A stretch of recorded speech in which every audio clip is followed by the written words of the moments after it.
Is it worth asking my doctor to check my hormone levels? Well, I have a fellow rebel over 40 asking that exact question. Listen up.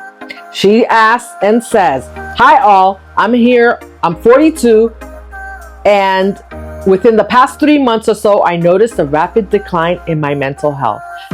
I lost my dad to cancer last year, very slow and very painful, and it only fully hit me over the summer.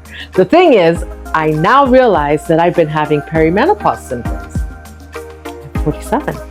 But attributed it to stress and an itchiness that overtakes my torso in the afternoon, slightly irregular periods, brain fog, increased anxiety, and a shit cherry on top. One of the worst depressive episodes of my life started in September.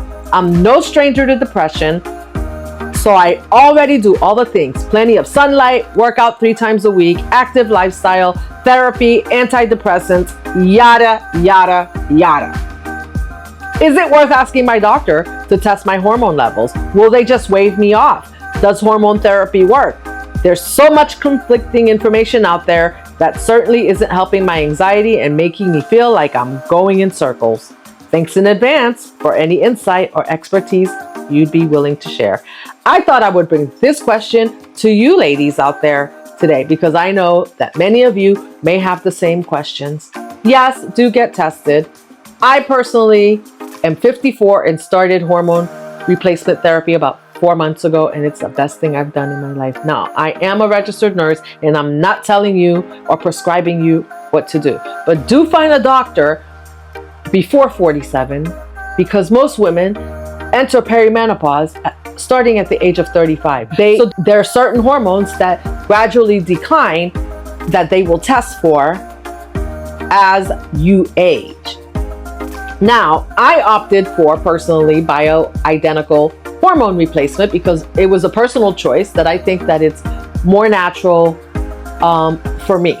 And are there risks for breast cancer? I'm sure that's a question most women have out there because it was a question that I had too.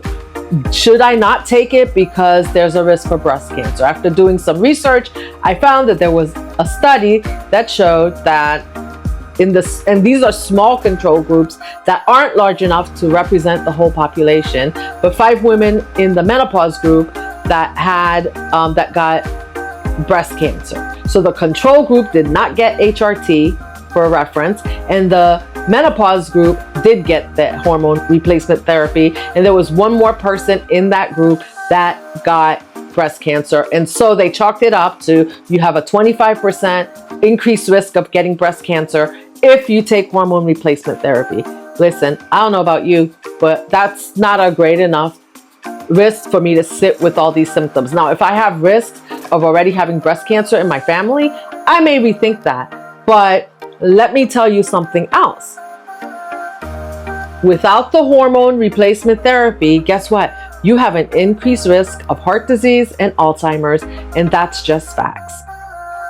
As your hormone levels decrease, you have increased risks of other things. But Alzheimer's and heart disease are definitely 2 of them.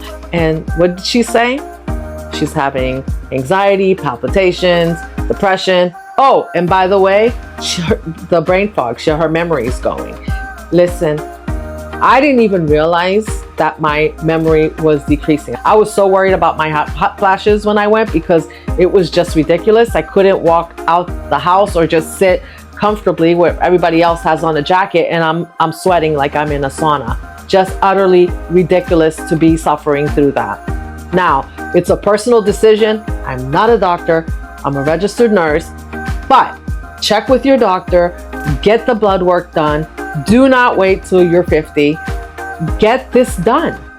There's no reason to be suffering through this. By the time you reach midlife, you have so many other things that you're addressing in your life. So now, yes, of course, it's gonna mask it, right? Like you're taking care of elderly family members, and you're taking care, getting kids through college, and so your anxiety level is through the roof. But you don't even understand why.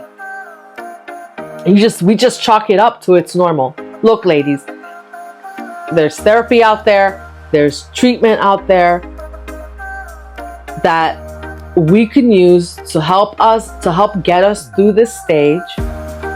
You know, some women opt to stay on birth control until they're about 50 and then switch to hormone replacement therapy. But that's a decision you're going to have to make with your doctor.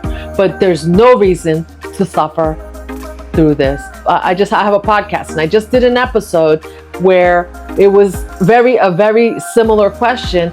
And the woman went to her doctor, and the doctor, a female doctor at that, dismissed her. One other thing I have to say to you before I go today is that if your doctor is being dismissive, you need to get a second or a third opinion. Love you. Until next time, stay beautiful, stay inspired, stay empowered, and you stay sexy so you can keep taking care of yourself and those around you. Peace and love.